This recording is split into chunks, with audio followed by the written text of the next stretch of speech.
Hello there, and welcome back. Now, it's with great displeasure today that I have to just face reality and come to terms with the fact that the topic of the day is Daft Punk splitting up after 28 years of creating wonderful, wonderful music together. And although I realise that to some of you, who may have been following me up to this point, my praise for Daft Punk, the artists associated with pioneering EDM, may seem a bit confusing, controversial, out of bloody nowhere. I very much, like many, or frankly almost all of you, have grown very fond of Daft Punk's body of work and come to respect and love many of those pieces that they've produced, which over the years I've started to hold quite close to my heart. So when the announcement was made that they were officially splitting up, obviously I was quite impacted. I was surprised, yes, but I'd very much like to use this video, this quick discussion, as a tribute to all the people they've touched and to how drastically they've changed the music scene in all the years they've been active.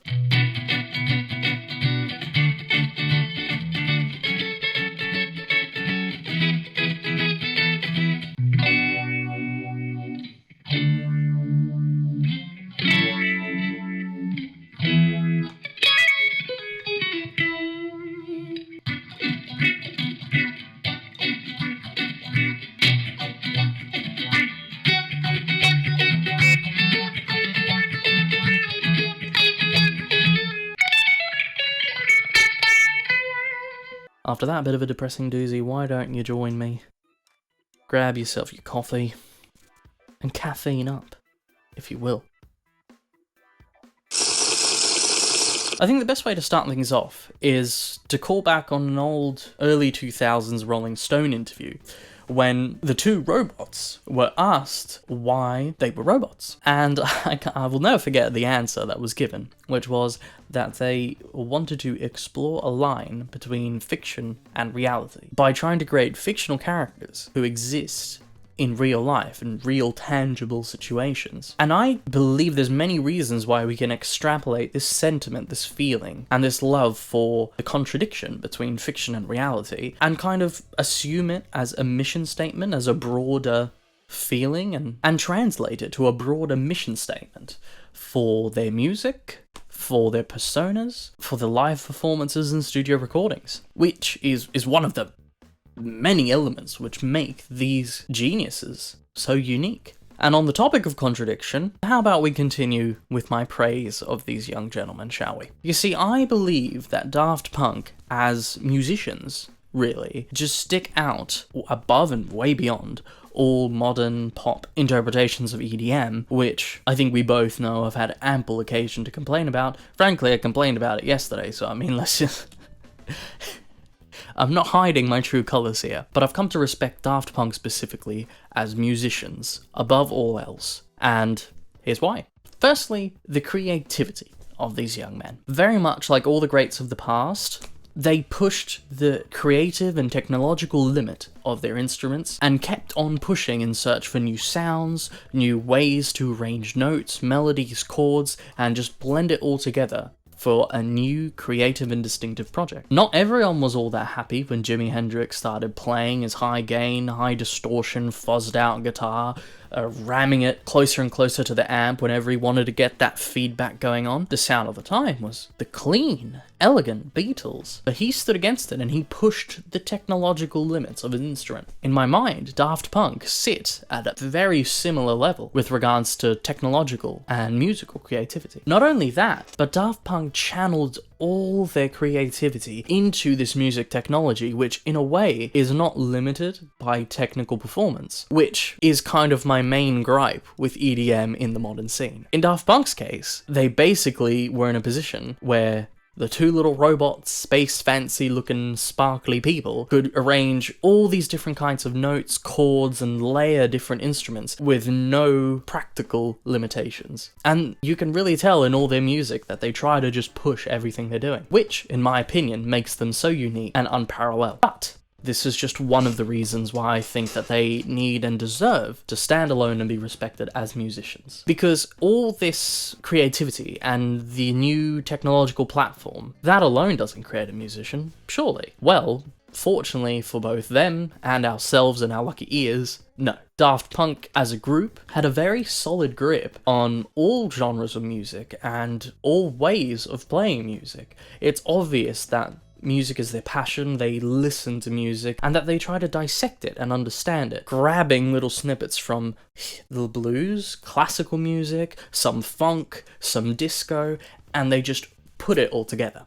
And I think the testament to what I'm saying, really, is all the collaborations that they've performed with funk musicians, with rappers, with general pop stars. They've worked with Kanye West, they've worked with Pharrell, they've performed live with Stevie Wonder, and in one of their most recent songs to top the charts, Get Lucky, which is really weird to think that 7 years ago, but they performed that with funk legend Nile Rodgers. And I don't really think I need to tell you that he's a cool cat.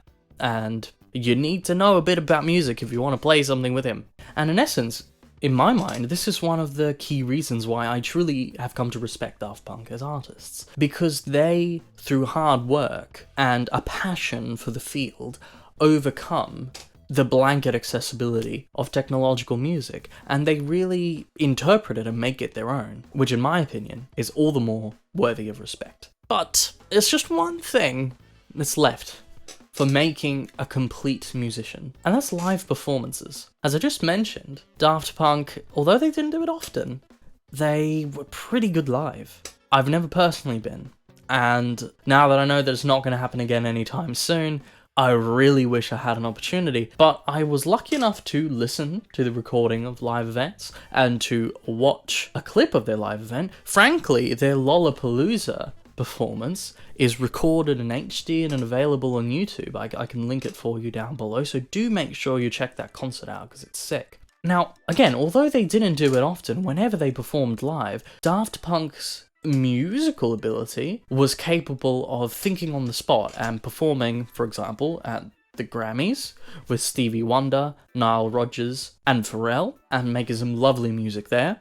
But even on their own, Daft Punk's musical style and the ability to not be hindered by technical limitations meant really that they could do whatever they wanted. You see, one of the greatest characteristics of Daft Punk as a live performance, as a live act, is that their music was easy to dance to. Not being hindered by technological limitations, they channeled all those best elements from the disco scene, funk, and the early stages of dance music, and channeled it into what we mentioned before, a limitless platform, which is music technology, which in the end resulted in music which was quite easy to get behind and dance to, which very much like funk kind of, in a way, stimulates your body and makes you want to move with it, which I don't really think I need to mention is a good characteristic if you're performing live.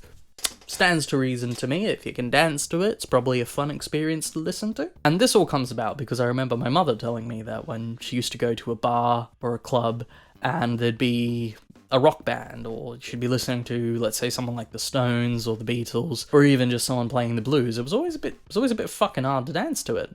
And echoing that statement, Daft Punk in the modern scene help providing us with some danceable, fun music, which just speaks to us with its catchy bass lines, intricate melodies, and creative, layered chords. And I hope that from today onwards, our two little lost robots continue to find something fulfilling to do, and absolutely wishing them the best of luck in their future endeavours. I do hope it was an amicable split, though. I don't hope there was, something bad going on. But still, really, all the best for them. That being said, thank you very much for sticking with me. I hope you appreciated my tribute to Daft Punk, and I hope it was effective, really, in transmitting how much I respect them as artists and how much they meant to me over the years, in a way. Thank you very much for watching. I'd appreciate it if you went to the effort of subscribing down below. And that's me, that's done. I'll be seeing you.